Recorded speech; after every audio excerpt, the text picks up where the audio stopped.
श्री नृसिंहाय नमः। उग्रं वीरं महाविष्णुं ज्वलन्तं सर्वतोमुखं नृसिंहं भीषणं भद्रं मृत्युं नमाम्यहम्। जय जय श्री राधा रमण, जय जय नवल किशोर, जय गोपी चित चोर प्रभो, जय जय माखन चोर। तप्त कांचन गौरांगी राधे वृंदावनेश्वरी, वृषभानुसुते देवी प्रणमामि हरिप्रिये। कृष्णाय वासुदेवाय हरये परमात्मने, प्रणतक्लेशनाशाय गोविन्दाय नमो नमः। लोकाभिरामं दृढरङ्गधीरं राजीवनेत्रं रघुवंशनाथं, कारुण्यरूपं करुणाकरन्तं श्रीरामचन्द्रं शरणं प्रपद्ये। अतुलितबलधामं हैमशैलावदेहं, धनुजवनुकृशानुं ज्ञानिनामग्रगण्यं, सकलगुणनिधानं वानराणामधीशं, रघुपते प्रियभक्तं वातजातं नमामि। श्री राधे मेरी स्वामिनी, मैं राधे जू को दास, जन्म जन्म मुहि दीजियो श्री वृंदावन वास, जन्म जन्म मुहि दीजियो निज चरणन को वास।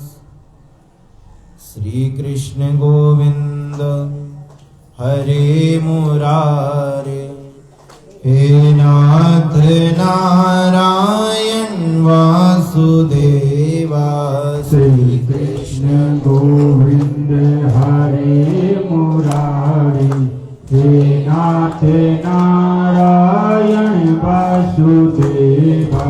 श्री कृष्ण गोविंद हरे मुरारे, हे नाथ नारायण वासुदेवा। श्री कृष्ण गोविंद हरे मुरारी, हे नाथ नारायण वासुदेवा।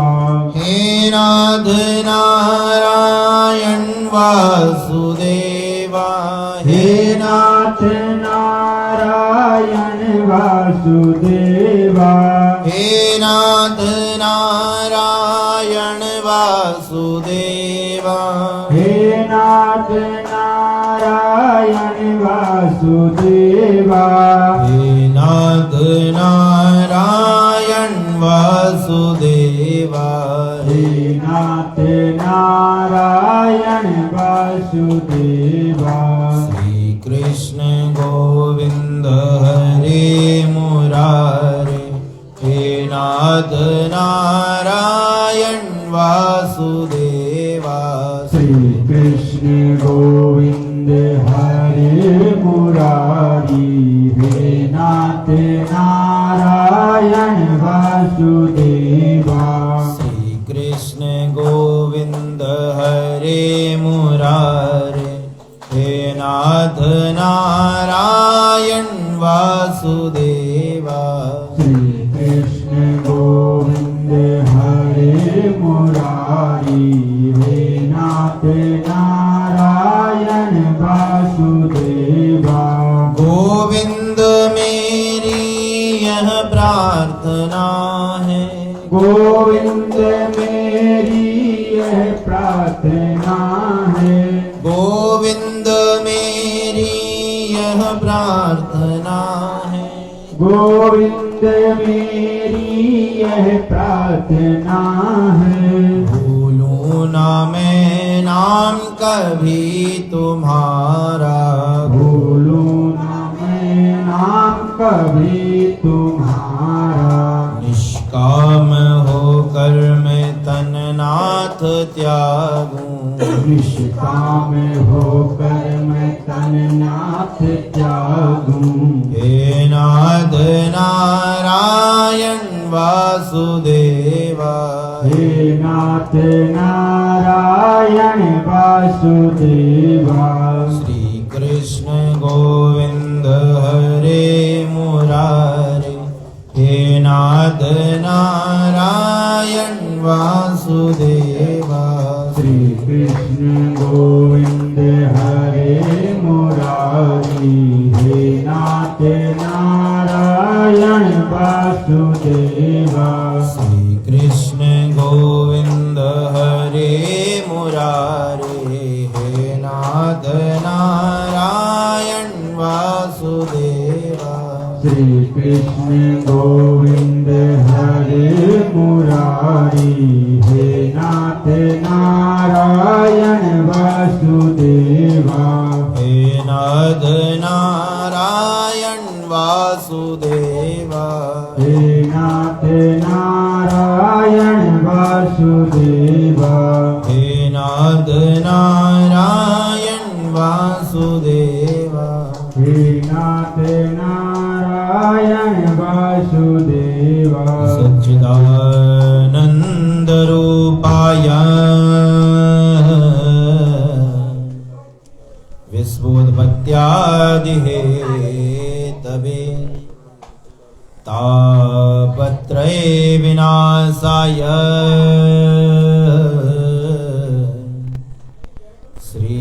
श्रीकृष्णाय वयं नुमः। बोलिए सच्चिदानंद भगवान की, श्रीमद्भागवत महापुराण की, श्री व्यासदेव भगवान की, श्री सुखदेव भगवान की, धर्म की अधर्म का प्राणियों में विश्व का गौ माता की सत्य सनातन धर्म की जय जय श्री राधे।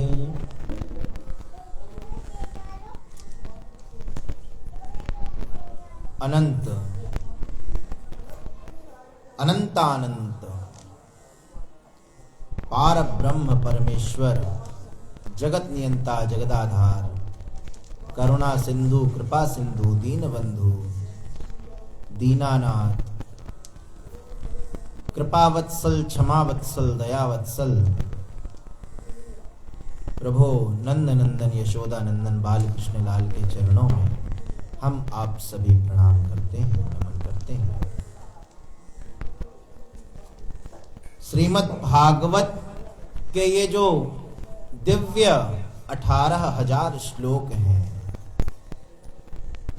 और प्रत्येक श्लोक के प्रत्येक पद के प्रत्येक शब्द में भगवान श्री कृष्ण समाहित हैं, मां राधा समाहित हैं। ऐसी दिव्य अनुभूति को हृदयंगम करते हुए हम मां राधा और श्री कृष्ण को प्रणाम करते हैं।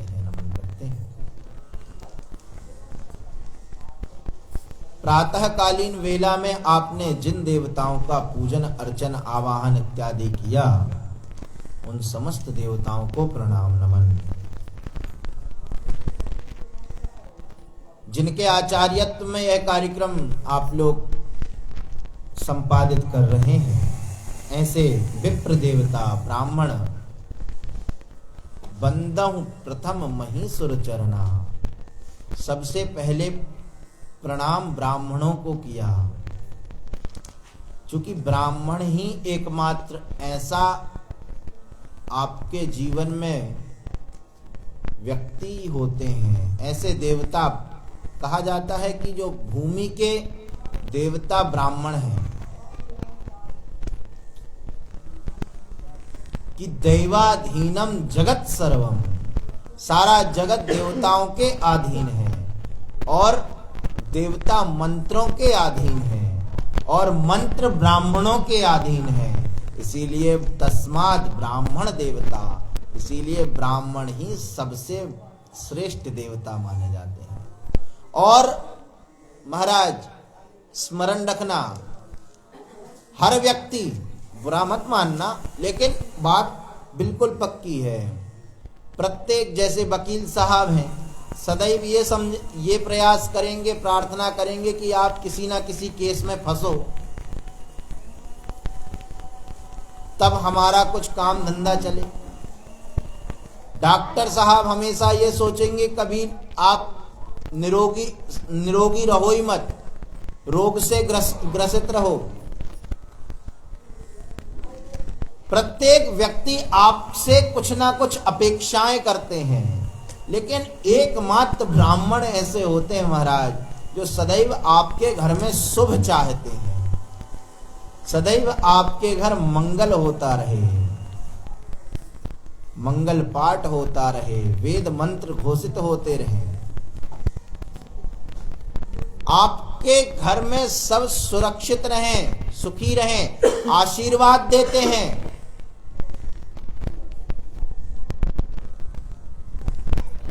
यजमान कुछ पैसे रख लेते हैं हाथ में, और हाथ में पैसे रखने के बाद ब्राह्मण उन्हें सर्वस्व दे देता है आशीर्वाद में। 10, 50, 100, 1000, 11,000 इतने रुपए रख लिया, लेकिन ब्राह्मण के आशीर्वाद के सामने सब छोटा है, फीका है। ब्राह्मण कहते हैं श्रीवर्चस्वम आयुष्यम आरोग्यम आविदाच्छोभिमानम मह्यते धनम धान्यम पशुम बहुभक्ति लाभम बहुपुत्र लाभम सत संवत्सरम दीर्घमायु। अब आपके जीवन में सब कुछ आ गया एकमात्र आशीर्वाद से, और आशीर्वाद भी महाराज ऐसे ही नहीं दे देते, नित्य जप करते हैं, भगवान का तप करते हैं, और वही जप तप के कारण भगवान उनकी सुनते हैं, और इसीलिए वे उसका अपने ही किए गए पुण्य का फल आपको देते हैं। तब आप उन्हें कुछ दक्षिणा देते हैं। श्री वर्चस्वमायुष्य, आपको वर्चस्व प्राप्त हो, आपको जो बनना है, जिस क्षेत्र में जाएं, आपका उस क्षेत्र में वर्चस्व हो, आयुष्य की कामना, आरोग्य की कामना, धनम धान्यम पशुम बहुभक्ति लाभम। धन धान्य पशु, पशु का अभिप्राय पहले पशु होना बहुत बड़ी बात होती थी, अब गाड़ी घोड़ा होनी बड़ी बात हो गई। बहुभक्ति लाभम बहुपुत्र लाभम सत संवत्सरम दीर्घमायु। आप कई संवत्सर तक आयु से युक्त रहें, दीर्घ आयु मिले, ऐसा ब्राह्मण आपको आशीर्वाद देते हैं। और वही ब्राह्मण को आज के समय में, आज के समाज में बहुत कठिनाइयां झेलना पड़ती हैं, बहुत कठिनाइयां झेलते हैं, लेकिन महाराज अपनी संस्कृति नहीं छोड़ते। हम सदैव ये प्रयास करते हैं कि हमारी संस्कृति ना छूटे। वे ब्राह्मण ऐसी कठिन विषम परिस्थितियों में, अरे वे भी तो कहीं नौकरी कर सकते थे, लेकिन कठिन और विषम परिस्थितियों के होते हुए भी उन्होंने अपनी संस्कृति नहीं छोड़ी, समाज का कल्याण करना नहीं छोड़ा। स्मरण रखना, आज के समय में जो मंदिर है ना, मंदिर में अपने बच्चों को ले जाना शुरू करें। मंदिरों में अपने बालकों को ले जाएं। मैंने कल भी कहा था, तिलक लगाना प्रारंभ करें, चंदन लगाना प्रारंभ करें, बच्चों को झुकाएं, बड़ों के सन्मुख झुकाएं, सर टिकाकर प्रणाम करवाएं, गुरुजनों का आदर करवाएं कि ज्ञान मूलम गुरोर्मूर्ति पूजा मूलम गुरोर्पदम मंत्र मूलम गुरोर्वाक्यम मोक्ष मूलम गुरो कृपा। कहते हैं ज्ञान मूलम गुरोर्मूर्ति, गुरु के सन्मुख अगर गुरु सामने खड़े हों, बैठे हों, तो वो स्वयं साक्षात ज्ञान का स्वरूप माने, ज्ञान का स्वरूप हो। पूजा मूलम गुरोर पदम, और गुरु जी के चरण पूजन के योग्य हैं। पूजा मूलम गुरोर पदम मंत्र मूलम गुरोर्वाक्यम, और गुरु के जो शब्द हों, उनने जो कह दिया वही हमारे जीवन का मूल मंत्र बन जाए। गुरु जी ने कहा भैया तुम्हें ब्रह्म मुहूर्त में उठना है, तो कोई किसी भी बात की टीका टिप्पणी ना करते हुए उसे अपने जीवन में धारण करना। मंत्र मूलम गुरोर्वाक्यम मोक्ष मूलम गुरो कृपा, मोक्ष का रूप है गुरु जी की कृपा मिल जाए, वही मोक्ष, जीते जी मोक्ष प्राप्त हो जाता है महाराज, गुरु की विशेष कृपा प्राप्त हो जाए तो मोक्ष मूलम गुरो कृपा, गुरु जी की जीते जी कृपा प्राप्त हो जाए। तो मैं कह रहा था कि अपने बालकों को, अपने बच्चों को सबसे पहले अपनी नैतिक संस्कृति बताइए, खूब अंग्रेजी पढ़वाइए। मैं कल भी इस विषय में चर्चा कर रहा था, फिर इसके पश्चात मैंने उस विषय को छोड़कर कथा में प्रविष्ट हो गया। अपने बालकों को संस्कृति दीजिए और संस्कृत पढ़ाइए। संस्कृत से आजकल लोग दूर भागते हैं, कहते हैं संस्कार कृते इति संस्कृतम, जो संस्कार करना सीख जाएगा वह संस्कृत पढ़ना भी सीख जाएगा। संस्कार का दूसरा नाम संस्कृत है। उसे रामचरितमानस पढ़वाइए, गीता भी पढ़ाएं, रामचरितमानस भी। हाँ, स्कूल में जाएं, पढ़ाई करें, अपना जो भी विषय है उसे अपने जीवन में उतारें, पढ़ें लिखें सब, लेकिन हमारी संस्कृति हमसे ना छूटे, ये जरूर स्मरण रखें महाराज। जब झुकें, प्रणाम करें, किसी को प्रणाम किया जाता है, कैसे किया जाता है कि उस व्यक्ति का चरण हमारे सर पर हो, उसके चरणों की रज हमारे सर पर लगे, कि उससे हमारा आयुर विद्या यशोबलम, हमारी आयु, विद्या, यश और बल बढ़ेगा।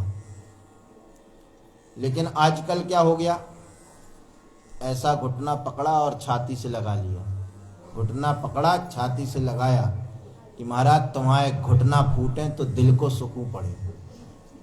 घुटना में हाथ रखा और सीने से लगा लिया कि तुम्हारे घुटना टूटे तो दिल को सुकून पड़े। हाँ, आपका सिर आपका सिर भगवान के सन्मुख झुके। कहते हैं महाराज, हम भगवान के मंदिर के सन्मुख से सामने से जा रहे हैं तो आजकल एक नई पद्धति बनी है सर को सीने से लगाने की। यह भी प्रायः गलत है। या तो सर झुकाओ, रुक कर हाथ जोड़ो, लेकिन ये पता नहीं कहां कहां से यह व्यवहार हमारे जीवन में प्रवेश कर रहा है। आजकल तो और मैंने देखा लोग प्रणाम सर टिकाकर करते हैं और दोनों हाथ कमर में ऐसे बांध लेते हैं। क्यों भैया, कुछ छुपाए हो?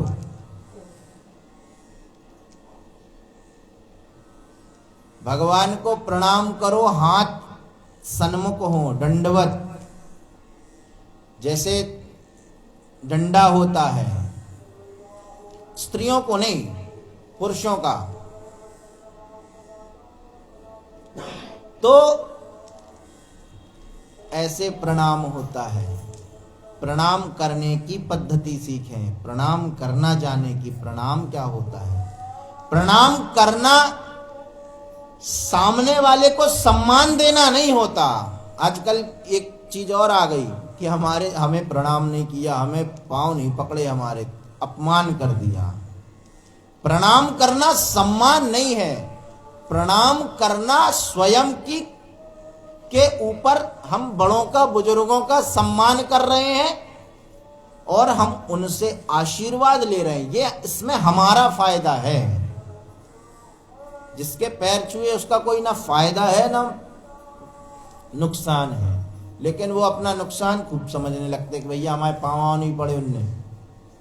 और ये मानसिकताएं से हम बाहर निकले।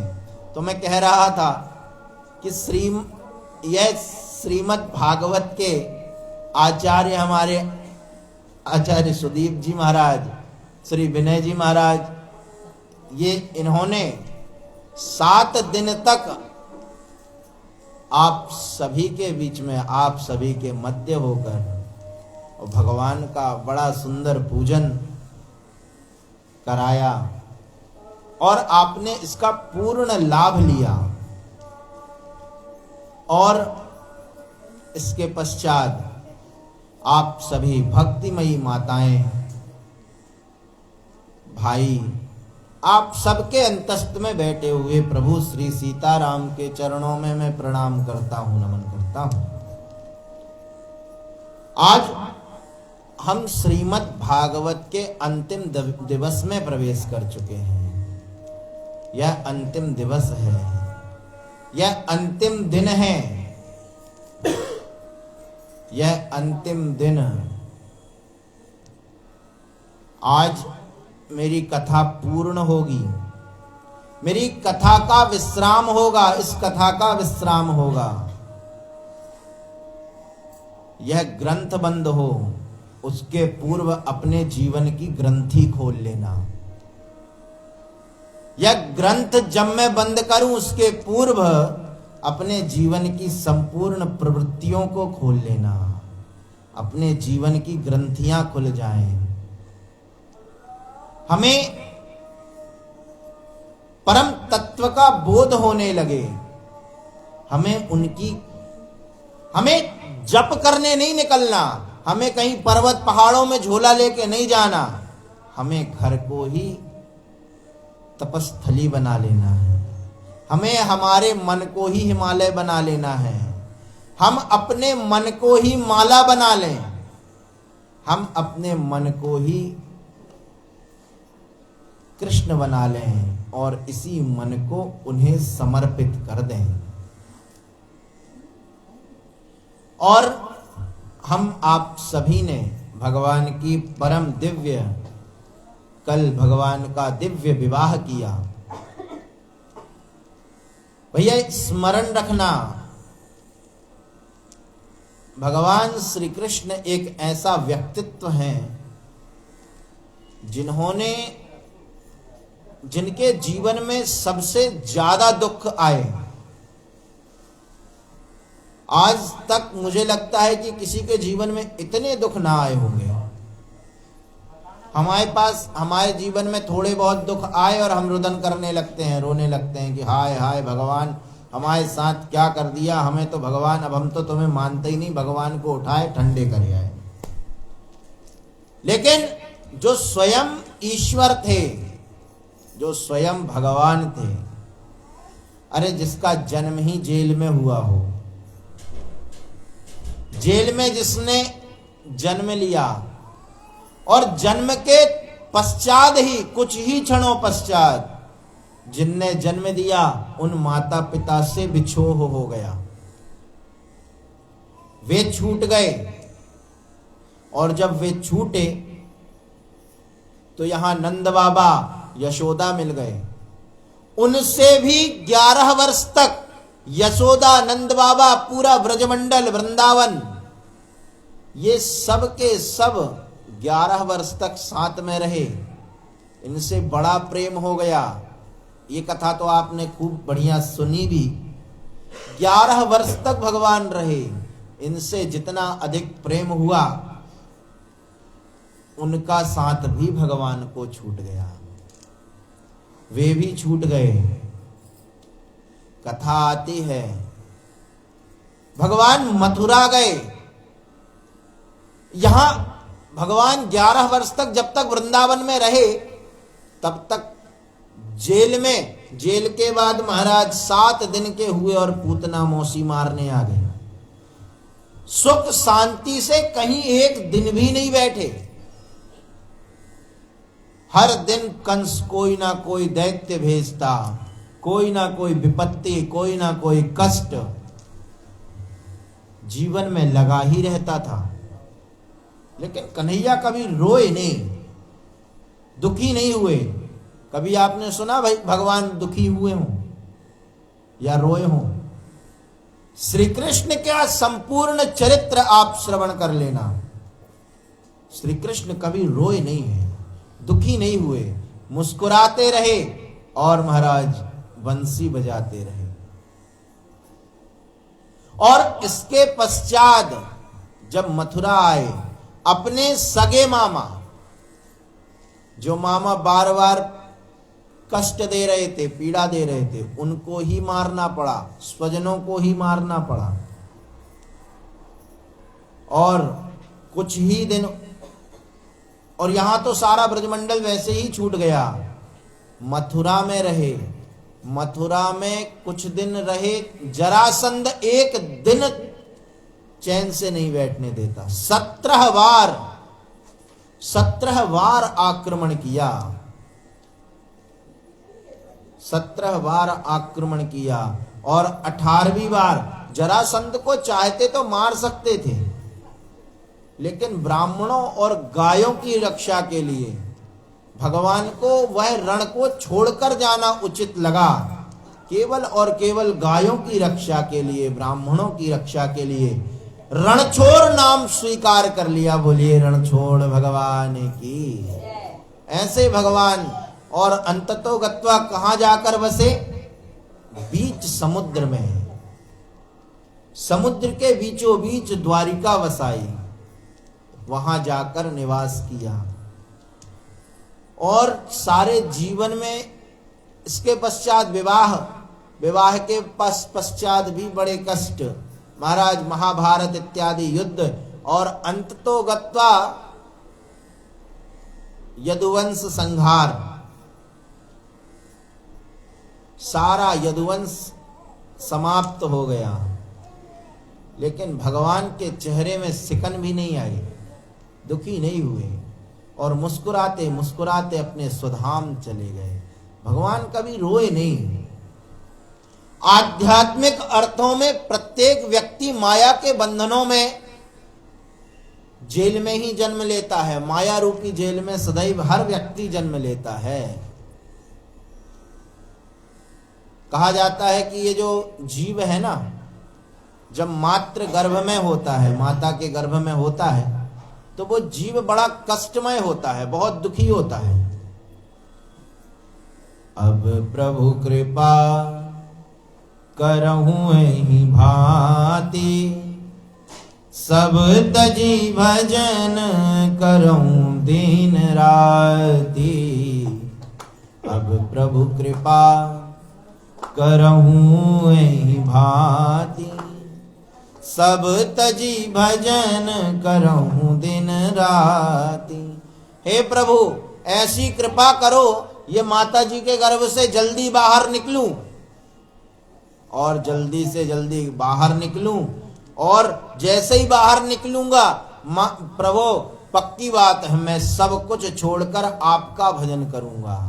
लेकिन मनुष्य भगवान से वचन वादे कसमें ये सब कर लेता है, लेकिन बाहर निकलते ही भूल जाता है। भगवान गर्भ में तो खूब संकल्प करता है, और भूमि परत भा डावर पानी, तेहि जिमी माया लपटानी। भूमि गिरत भा डावर पानी, जैसे ऊपर से वर्षा का जल नीचे जमीन पर गिरता है तब तक तो बड़ा शुद्ध और स्वच्छ रहता है, लेकिन महाराज जैसे ही वो जल भूमि पर गिरता है, पृथ्वी पर गिरता है, और वह जल खराब हो जाता है, वह पीने योग्य नहीं रहता, वह देखने मटमैला हो जाता है, देखने पे मटमैला दिखाई देता है। इसी प्रकार जब तक जीव मात्र गर्भ में होता है, जीव माता के गर्भ में होता है, तब तक तो बड़ा शुद्ध होता है कि प्रभु ऐसी कृपा करो कि सब तज भजन करहूं दिन राति, यह सब छोड़कर भजन करूंगा। और जैसे ही माता के गर्भ में आता है तो जिस प्रकार जल ऊपर से नीचे गिरकर मटमैला हो जाता है, उसी प्रकार जीव भी माता के गर्भ से निकलकर माया से मटमैला हो जाता है। बोलिए वृंदावन बिहारी लाल की। तो इसी प्रकार भगवान ने माता के गर्भ में जब आए, आध्यात्मिक अर्थों में प्रत्येक व्यक्ति के जीवन में यह समस्या है कि 11 वर्ष तक की बाल्यावस्था, किशोरावस्था में वह इत्यादि दूसरे कार्यों में भी लग जाता है, और महाराज इसके पश्चात बारंबार मथुरा आने के पश्चात जरासंध नामक, जरा अर्थात बुढ़ापा, तो जरासंध नामक दैत्य बारंबार प्रयास करता है। तो प्रत्येक जीव उस जरा पर भी विजय प्राप्त करता है, बार बार जरा पर विजय प्राप्त करता है, और अंततोगत्वा उस जीव को, उस मानव देह को त्याग कर छोड़कर जाना ही पड़ता है। बोलिए वृंदावन बिहारी लाल। भगवान मथुरा को जैसे छोड़कर द्वारिका चले गए, जरासंध के कई बार आक्रमण करने के पश्चात एक बार ऐसा आक्रमण हुआ कि महाराज भगवान को उस जरासंध रूपी जरा से पीड़ित होकर और द्वारिका नगर बसाना, और वैसे ही हम भी दूसरा नगर बसा लेते हैं, इस शरीर को छोड़कर दूसरा नगर, दूसरा शरीर धारण कर लेते हैं। ऐसा ही प्रत्येक व्यक्ति का जीवन माना जाता है, और भगवान द्वारिका में आए हैं। कल आपने भगवान बलराम के विवाह का भी वर्णन श्रवण किया, भगवान श्री कृष्ण के विवाह का वर्णन। भगवान श्री कृष्ण का विवाह रुक्मणी से प्रथम विवाह हुआ। रुक्मणी से एक बालक का जन्म हुआ। श्री सुखदेव जी कहते हैं, कामस्तु वासुदेवांसो दग्धः प्रागरुद्रमन्युना देहोपपत्तते भूयस् तमेव प्रत्यपद्यत। कामदेव भगवान के कामदेव के रूप में भगवान के पुत्र श्री प्रद्युम्न ने जन्म लिया। बोले ये कामदेव ने दूसरा जन्म क्यों लिया? बोले एक समय की बात है, रामचरितमानस में वर्णन आता है कि भगवान श्री शंकर जो तपस्या कर रहे थे और उसी समय कामदेव ने भगवान को पीड़ित करना चाहा और श्री भगवान शंकर ने अपने तीसरे नेत्र से तव सेवती सर नयन उघारा चितवत छाणी जल्यूं जलिछारा। भगवान ने तीसरा नेत्र खोला और महाराज भगवान के नेत्र के प्रभाव से कामदेव मृत्यु को प्राप्त हो गए, भस्म हो गए। उनकी पत्नी रति थी। रति रुदन करने लगी कि प्रभु अब मैं क्या करूंगा, मैं क्या करूं, मैं क्या करूंगी। और जैसे ही बोला तो भगवान ने कहा चिंता मत करो, ये भगवान श्री कृष्ण के घर में इनके पुत्र के रूप में उत्पन्न होंगे, इनके पुत्र रूप में आएंगे। और जब कहा तब रति प्रतीक्षा करने लगी और कुछ ही समय बाद सैव बाभूवे नूनम यो मे गर्भोद्यतोर्वकः आयुष्मिन् प्रीतिराधिका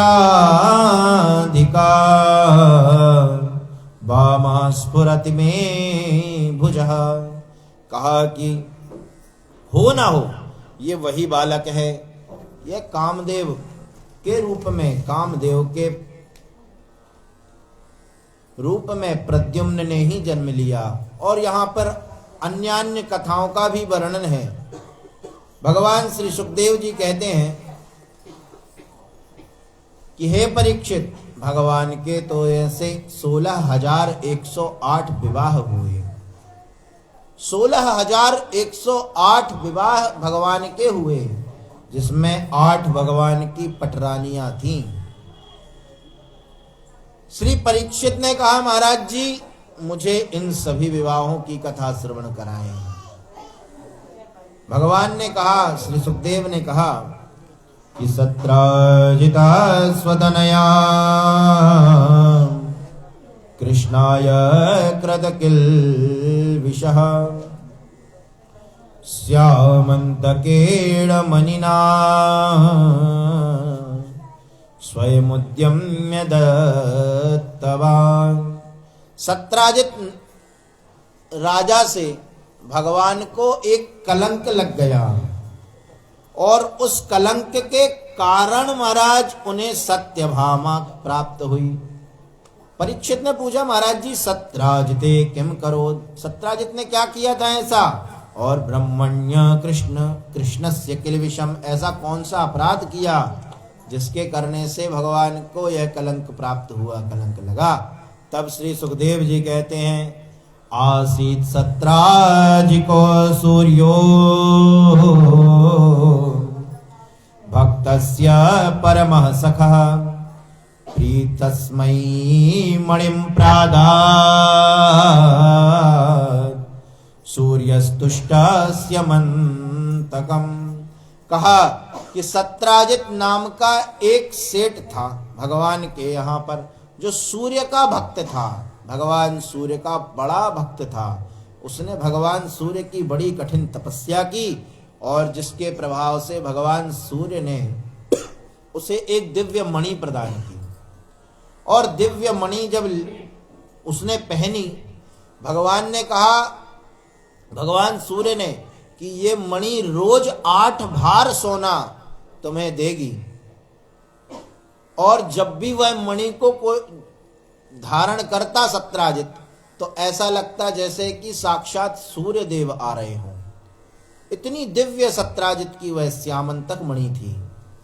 एक दिन की बात है, कुछ ही दिनों बाद सत्राजित एक दिन भगवान श्री कृष्ण के दर्शन करने के लिए गए। और सत्राजित ने भगवान के दर्शन करने जब जा रहे तो उनके जितने द्वारपाल थे, वे द्वारपालों ने कहा अरे प्रभु प्रभु, लगता है सूर्यदेव आपके दर्शन करने के लिए आ रहे हैं। भगवान ने कहा सूर्यदेव नहीं है, वह सत्राजित है, भगवान सूर्य का शिष्य है। अच्छा प्रभु। और भगवान ने जब उस मणि को देखा तो भगवान ने कहा, हे सत्राजित, तुम ये जो मणि है, इस मणि को, इसका क्या करोगे? क्या पहन के घूमोगे? इसका जो स्वर्ण है उसका भी तुम्हारे पास कोई बहुत अधिक कार्य रहेगा नहीं। जितना स्वर्ण तुम्हें चाहिए वो तुम्हें राजकोष से दे दिया जाएगा। तुम यह मणि हमें दे दो। भगवान ने तो ऐसे प्रेम से मांगी कि ये मणि हमें दे दो। दो टूक सत्राजित ने मना कर दिया कि प्रभु हम नहीं देंगे, हम ये मणि दे ही नहीं सकते। भगवान ने जब मना किया, भगवान से जब मना किया तो महाराज भगवान ने कोई बात नहीं करी। फिर भगवान ने कुछ कहा नहीं, भगवान ने कुछ कहा नहीं। भगवान ने कहा चलो भैया, जब नहीं देना तो नहीं देना, अब कोई बात ही नहीं। और कथा आती है कि सत्राजित वह अपने घर चले गए। एक दिन की बात है, सत्राजित के छोटे भाई प्रसेन, उसने कहा कि प्रभु बड़े भैया, मैं इस मणि को पहनकर शिकार खेलने जाना चाहता हूँ। और सत्राजित ने कहा ठीक है भैया प्रसेन, तुम मणि पहन लो और बढ़िया शिकार खेलाओ, कोई बात नहीं। और प्रसेन उस मणि को धारण करके और भगवान और शिकार खेलने गए। यहाँ पर शिकार में सिंह का शिकार करते समय सिंह ने ही प्रसेन को मार डाला। और प्रसेन को मारने के पश्चात और प्रसेन के कंठ से वह मणि को निकाल लिया और मणि को ले जाने लगा मुख में दबाकर। वहीं पर उसी वन में श्री जाम्बवंत जी रहते थे। जाम्बवंत जी वही राम जी के परम सेवक, श्री राम के परम भक्त। उसी जंगल में जाम्बवंत जी रहते थे। उन्होंने सिंह के मुख में ये मणि देखी तो उसको देखकर भगवान जाम्बवंत ने भी सिंह को मार डाला, सिंह से युद्ध करके, और वो मणि अपनी कन्या जाम्बवती को खेलने के लिए दे दी। और इसके पश्चात कथा आती है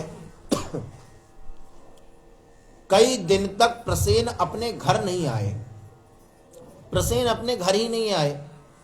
तो जब देखा कि प्रसेन घर नहीं आए और मणि पहनकर गए हैं, सत्राजित को चिंता हुई कि कहीं ऐसा तो नहीं प्रसेन का वध करने के पश्चात श्री कृष्ण ने वह मणि चुरा ली हो, भगवान ने वह मणि हरण कर ली हो। और यह जब बात मन में आई, अच्छा बात मन में थी तब तक तो ठीक था। कई दिन व्यतीत हो गए, कई दिन बीत गए।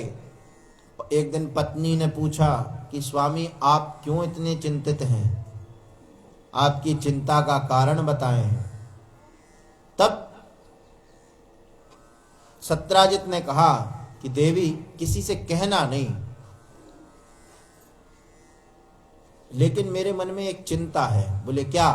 बोले प्रसेन जब से मणि को पहनकर गए हैं तब से उनका कुछ अता पता नहीं है।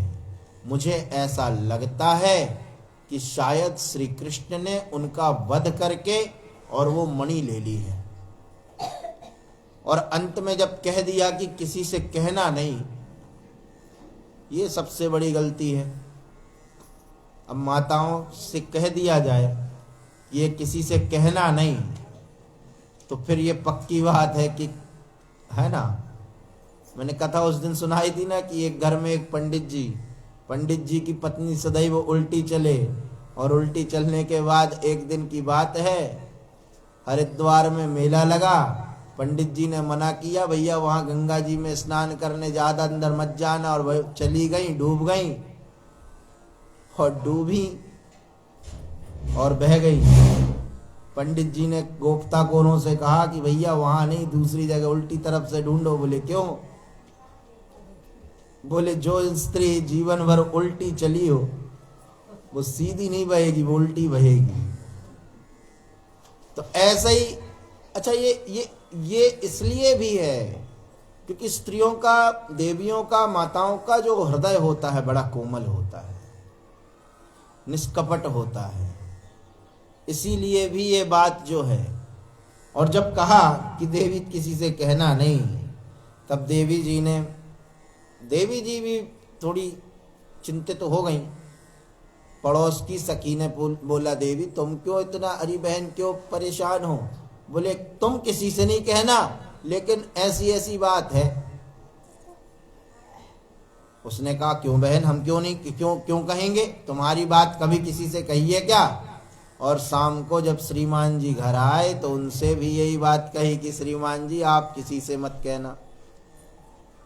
और श्रीमान जी ने अपने मित्रों को और उनके मित्रों ने महाराज अपनी पत्नियों को, सबको एक एक करके, सबको, सारे द्वारिका में ये बात फैल गई। और सारी द्वारिका में जब ये बात फैली, तब गुप्तचरों से भगवान को जब ये बात पता चली कि मेरे ऊपर एक कलंक लगाया गया, जो कर्म मैंने किया ही नहीं उसका मुझे दोषी बनाया गया है, तब भगवान ने सोचा कि इस कलंक को निवृत्त करने का समय आ गया। और भगवान ने अपना रथ उठाया, अपने सारथी दारुक से कहा कि सारथी चलो, और सारथी के साथ भगवान जंगल गए। और जंगल में जाकर जंगल में देखा कि प्रसेन का शव पड़ा हुआ है, प्रसेन का शव वहां पड़ा हुआ है। भगवान ने उसके शरीर में जब छानबीन की तो मणि नहीं थी। अब जहां शव पड़ा है वहीं पर सिंह के पैरों के निशान थे, तो भगवान समझ गए सिंह ने इसे मारा है। अब सिंह के पैरों के निशान के पीछे पीछे भगवान जब चले तो वहीं पर आगे सिंह भी मरा पड़ा। सिंह को मरा हुआ देखा तो वहां पर भालू के चरणों के निशान। भगवान उस चरणों के पीछे पीछे चले और एक गुफा में वह चरण अंदर तरफ जा रहे थे। और भगवान ने अपने सैनिकों को, सारथी से कहा कि जब तक मैं ना लौटूं, अगर मैं कुछ दिनों बाद ना लौटूं, 17 दिन तक मैं ना लौटूं, तब तुम लौट जाना, तुम द्वारिका चले जाना। मैं इस गुफा के अंदर प्रवेश कर रहा हूं, 17 दिन बाद मैं तक मेरा इंतजार तुम लोग यहीं पर करना। और भगवान उस गुफा में प्रविष्ट हो गए। गुफा में जब प्रविष्ट हुए तो जाम्बवंत की कन्या जाम्बवती, जो कि उस मणि से खेल रही थी, प्रकाश अपने आप उस गुफा में बहुत हो गया था। और भगवान उसे देखते देखते जब जाम्बवती के पास तक पहुंचे, जाम्बवती ने अपने जीवन में प्रथम बार किसी पुरुष को देखा था, और वो भी इतने दिव्य तेज से युक्त। और जाम्बवती डर गई और डर के जोर से चिल्लाई हैं, और उनकी यह जो आवाज है, उनकी गर्जना जाम्बवंत ने सुनी। जाम्बवंत पीछे पीछे दौड़ते हुए आए और उन्होंने जब भगवान को देखा, जब जाम्बवंत ने देखा, भगवान से बोले क्यों, क्या बात है, क्यों आए हो? तो भगवान श्री कृष्ण ने कहा ये मणि हमें दे दो। बोले ये मणि तो तुम ले नहीं जा सकते। बोले क्यों? क्योंकि ये मणि मैंने अपनी पुत्री को उपहार में दी है। अब उपहार में दी हुई चीज कभी मैं वापस लेना भी नहीं चाहिए, तो मैं लूंगा नहीं। तुम्हें इसे हमें जीतना पड़ेगा। भगवान ने कहा जो आज्ञा, और भगवान ने युद्ध किया। कहा जाता है कि भगवान ने खूब युद्ध किया और जाम्बवंत से कई दिनों तक युद्ध चलता रहा। और कहा जाता है कि 22 दिनों तक भगवान के साथ, 27 दिनों तक भगवान ने जाम्बवंत से युद्ध किया है। और यहाँ कथा आती है कि जब कहा गया कि 17 दिन तक तो मैं ना आऊं तो तुम लोग चले जाना, तो सारे द्वारिका लौट गए, सबके सब द्वारिका लौट गए। जितने सैनिक थे, जितने सारथी थे, वे सब द्वारिका लौट गए। और जब द्वारिका लौटे महाराज, उन्होंने वसुदेव को बताया। अच्छा, श्रीमद् देवी भागवत में यही कथा का वर्णन आता है कि भगवान अंदर प्रविष्ट हुए और भगवान अंदर जब प्रविष्ट हुए 17 दिन बाद लौटे और वसुदेव को जब कहा और वसुदेव ने जब श्रवण किया कि मेरा पुत्र वापस नहीं आया, तब नारद जी के द्वारा वसुदेव ने श्रीमद् देवी भागवत का श्रवण किया और जिसके फलस्वरूप भगवान श्री कृष्ण पुनः वापस आए। ऐसा देवी भागवत में कथा है। लेकिन यहाँ पर कहा कि भगवान अंदर प्रविष्ट हुए और कई दिन तक युद्ध चला और युद्ध में भगवान ने जाम्बवंत जी की नस नस ढीली कर दी। जाम्बवंत जी थक हार गए, थक हार कर चूर चूर हो गए और जाम्बवंत जी के दोनों हाथ जुड़ गए कि प्रभु मैं समझ गया कि आप मेरे भगवान श्री रामचंद्र हैं। बोलिए राजा रामचंद्र भगवान की।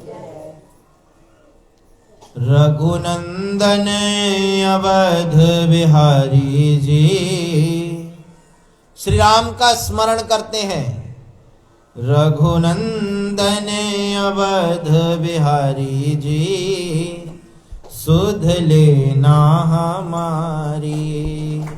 रघुनंदन अवध बिहारी जी सुध लेना हमारी। रघुनंदन अवध बिहारी जी सुध लेना हमारी।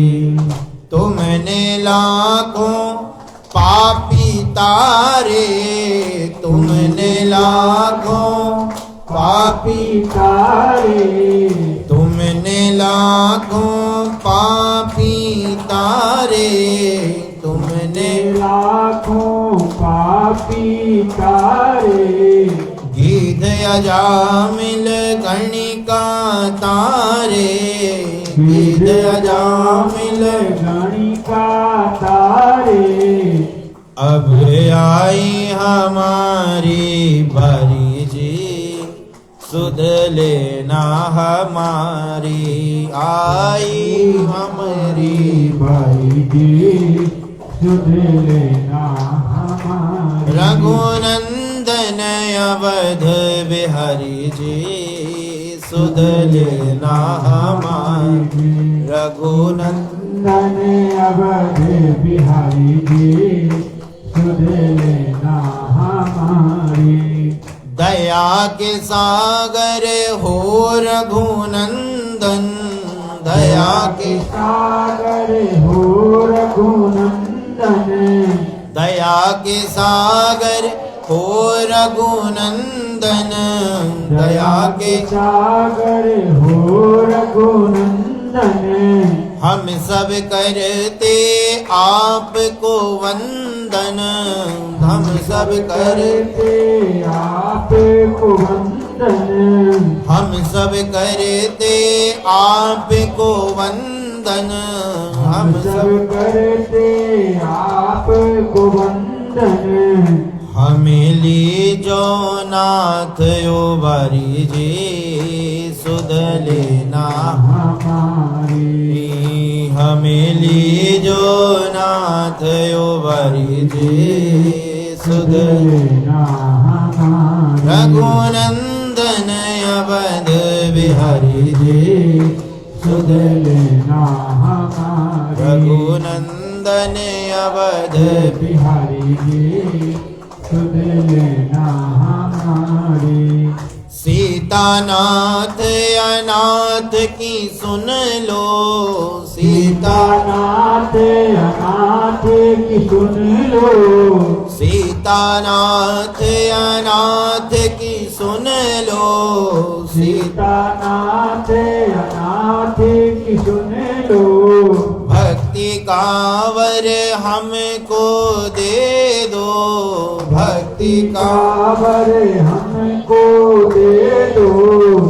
हम आए हैं शरण तिहारी जी सुध लेना हमारी। हमें आए हैं शरण तिहारी जी सुध लेना हमारी। रघुनंदन अवध जे सुध सुध लेना हमारे नंदन अवध बिहारी जी सुध लेना हमारे एक भरोसो हमें तुम्हारो एक भरोसो हमें तुम्हारो एक भरोसो हमें तुम्हारो एक भरोसो हमें तुम्हारो भव सागर से पार उतारो भव सागर से पार उतारो यहाँ माया की चोट करारी जे सुध लेना हमारी यह माया की चोट करारी जी सुध लेना हमारी रघुनंदन अवध बिहारी जी सुध लेना लेना हमारी रघुनंदन अवध अवध बिहारी जी सुध लेना हमारी भगतन के तुम हितकारी जी सुध लेना हमारी भगतन के तुम हितकारी जी सुध लेना हमारी सुध लेना हमारी सुध लेना हमारी बोलिए राजा रामचंद्र भगवान की जय। श्री जाम्बवंत समझ गए कि ये हमारे प्रभु श्री राम हैं। एक समय की कथा है कि जब भगवान श्री रामचंद्र रावण से युद्ध करके और रावण को परास्त करके रावण का जब वध किया, अयोध्या आए, सबको कुछ ना कुछ जरूर दिया। और जाम्बवंत ने कहा प्रभु आप मुझे भी कुछ दीजिए। तो भगवान ने कहा भैया जाम्बवंत तुम्हें क्या चाहिए। जाम्बवंत इतने बलवान थे, इतने बलवान थे, भगवान से कहते हैं प्रभु मेरी जोड़ी का वहां पर रावण की लंका में कोई था नहीं। हाँ थोड़ा बहुत रावण था, रावण भी मेरी टक्कर का नहीं था, थोड़ा बहुत रावण था, लेकिन अगर मैं उससे युद्ध करता फिर आपसे कौन युद्ध करता। और आपकी लीला तो कोई, आपने जन्म ही रावण के मर्दन के लिए लिया था, तो मेरे हाथों की जो खुजली है वो मिटी नहीं है, मुझे युद्ध करना है। तो एक काम करिए, आप हैं मेरे टक्कर के, आप ही मुझसे युद्ध करिए। और जब जाम्बवंत ने भगवान राम से ये कहा तो भगवान ने कहा अभी तो हमारा जो स्वरूप है वो मर्यादा पुरुषोत्तम का रूप है, हम अगला जन्म, हम अगला अवतार लेंगे और इस अवतार में हम तुम्हारी ये इच्छा भी पूरी करेंगे। और वही इच्छा को पूर्ति करने के लिए भगवान श्री कृष्ण आज जाम्बवंत से युद्ध करते हैं। बोलिए कृष्णचंद्र भगवान की, भक्त वत्सल भगवान की। भगवान ने जाम्बवंत को परास्त किया और जाम्बवंत ने कहा प्रभु अब मैं अपनी कन्या से मणि लेकर तो दे नहीं सकता, इसीलिए आप मेरी कन्या को ही वर्ण करके ले जाइए। बोलिए कृष्णचंद्र भगवान की। भगवान की का दूसरा विवाह जाम्बवती से हुआ और जब भगवान श्यामंतक मणि को लेकर आए हैं और श्यामंतक मणि को लेकर जब आए और सत्राजित को दी कि भैया ये तुम्हारी मणि, तुमने हम पर झूठा आरोप, झूठा कलंक लगाया कि हमने तुम्हारी मणि चुरा ली और तुम्हारी ये मणि लेने हम घूमते रहे। और जब सत्राजित को लगा, सत्राजित को अंदर ही आत्मग्लानि हुई तो दुखी हो गया और दुख के कारण अब दुख को कैसे दूर किया जाए। तो बोले जब मन में वैमनस्वता हो तो उस वैमनस्व मन में एक रिश्तेदारी संबंध का एक बीज बो देना चाहिए और यही कार्य सत्राजित ने किया। अपनी पुत्री सत्यभामा का विवाह भगवान से करा दिया। बोलिए कृष्णचंद्र भगवान की। आप लोग भगवान के विवाह गिनते जाना, हम कथा श्रवण करा रहे हैं, आप लोग विवाह गिनिए। एक दिन की बात है, भगवान अर्जुन के साथ भ्रमण कर रहे थे और यमुना के तट पर एक स्त्री बैठकर तपस्या कर रही थी। और जैसे ही तपस्या कर रही, भगवान ने कहा अर्जुन भैया जरा देखकर आना, जरा देखकर आओ कौन स्त्री है और कैसी किसके लिए तपस्या कर रही है। और जब अर्जुन गए, अर्जुन ने कहा कि हे देवी आप किसके लिए तपस्या कर रही हैं? कि कालिंदी समाख्याता वसामी यमुना जले निर्मिते निर्मिते भवने पित्रा